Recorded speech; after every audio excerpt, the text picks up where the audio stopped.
இருக்கிற அரிசியிலேயே மிக சிறந்த மருத்துவ குணம் இந்த கருப்பு கவுனி அரிசிக்கு தான் இருக்குது. இந்த கருப்பு கவுனி அரிசியை வச்சு இன்னைக்கு கஞ்சி செய்ய போகிறோம். எப்படி செய்யலாம் வாங்க பார்க்கலாம்.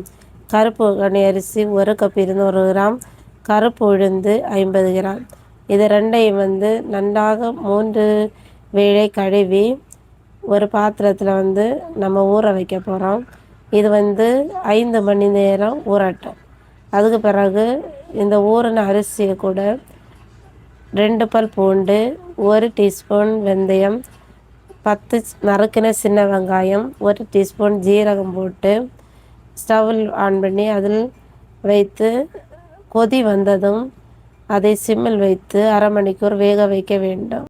கருப்பு கவுனி அரிசி கஞ்சி நன்றாக குழைந்து வந்ததும் நாம் எடுத்து வச்சிருக்கிற 1 கப்பு தேங்காய் பால் ஊற்றி நன்றாக கலக்கி எடுக்கவும். சுவையான கருப்பு கவுனி அரிசி கஞ்சி ரெடி.